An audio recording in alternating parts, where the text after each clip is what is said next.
Assalamualaikum warahmatullahi wabarakatuh. Perkenalkan nama saya Aditya Dimas Ramansyah, NPM 2235109118.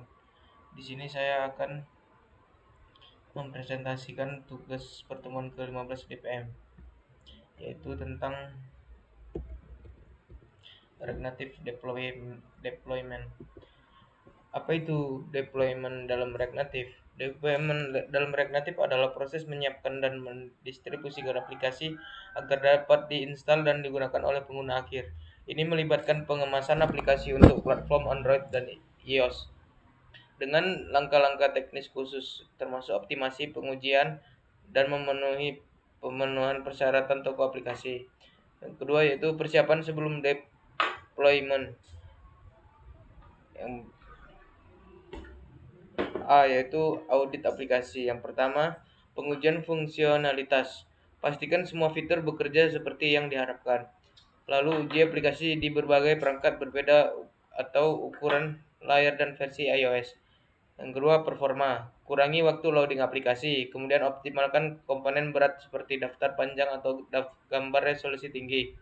Kemudian gunakan library seperti React Native, React, Strip Native, Strip Face, Strip Image untuk optimasi gambar.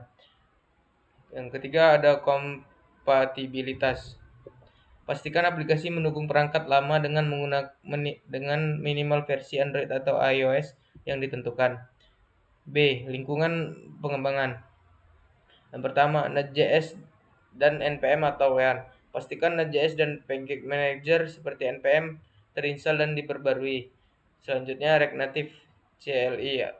Install React Native CLI untuk mengelola build npm install strip g React Native strip CLI. Yang kemudian Android Studio dan Xcode. Pastikan Android Studio untuk Android dan Xcode untuk iOS sudah diatur dengan benar. Selanjutnya optimasi aplikasi. Yang pertama, penghapusan debugging. Hapus log debugging seperti console.log buka kurung tutup kurung untuk mengurangi beban aplikasi. Yang kedua, minimasi ukuran file. Gunakan ProGuard untuk Android dan stripping debug symbols untuk iOS untuk mengecilkan ukuran file. Yang ketiga, pengelolaan stage yang efisien. Gunakan tools seperti Redux atau Recoil untuk mengelola state global dengan efisien. Selanjutnya, deployment untuk Android. Format file. Yang pertama, aplikasi Android Package. Format file standar untuk distribusi aplikasi Android cocok untuk distribusi langsung di luar Play Store. Selanjutnya AAB atau Android App Bundle. Format resmi yang direkomendasi Google Play untuk mendistribusikan aplikasi App Bundle memungkinkan Play Store mendistribusikan file yang dioptimalkan untuk perangkat pengguna. Selanjutnya langkah utama. Yang pertama, keystore. File keystore diperlukan untuk menandatangani aplikasi sebagai bukti bahwa aplikasi berasal dari pengembang terpercaya.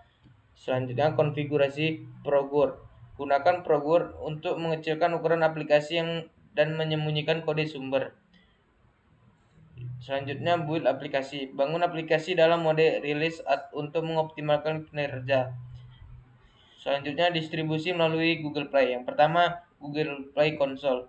Buat akun developer Google. Yang kedua, upload file AAB atau APK. Unggah file aplikasi ke bagian release management. Ketiga, metadata. Tambahkan deskripsi, icon, kategori, dan screenshot aplikasi. Yang keempat, proses review.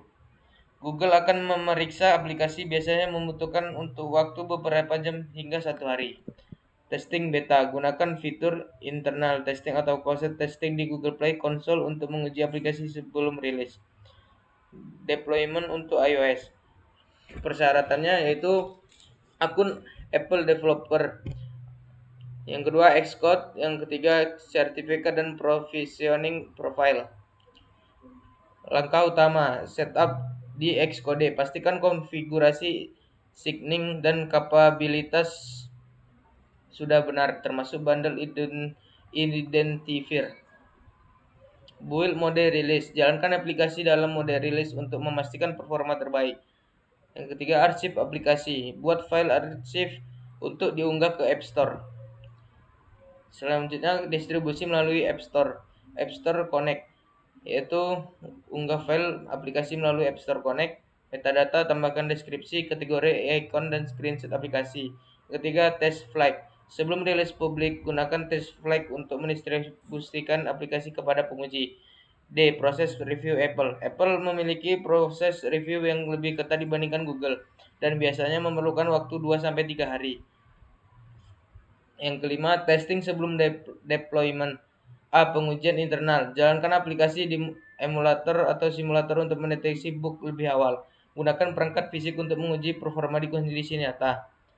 Beta testing yaitu Android, iOS. Automated testing, gunakan alat seperti Detox atau Appium untuk mengotomatiskan pengujian aplikasi React Native. Selanjutnya alat untuk deployment multi-platform. Yang pertama ada Expo, yang kedua ada Fastlane, yang ketiga ada Codepush. Selanjutnya checklist deployment. Yang pertama ikon dan metadata. Pastikan ikon aplikasi berkualitas tinggi dan sesuai dengan persyaratan toko aplikasi. Tambahkan deskripsi yang menarik dan relevan. Peringkat usia. Lengkapi informasi berbagai usia di App Store atau Play Store. Pengujian ulang. Pastikan semua fitur aplikasi telah diuji secara menyeluruh sebelum rilis. Kesimpulannya adalah deployment aplikasi React Native adalah proses penting yang memerlukan pemahaman mendalam tentang platform Android dan iOS. Android memiliki proses yang lebih sederhana dibandingkan iOS, tetapi keduanya membutuhkan optimasi dan persiapan yang matang.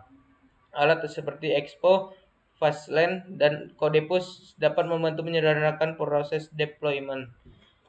Baiklah, sekian presentasi saya, kurang lebih mohon maaf. Wabillahi taufiq wal hidayah. Wassalamualaikum warahmatullahi wabarakatuh.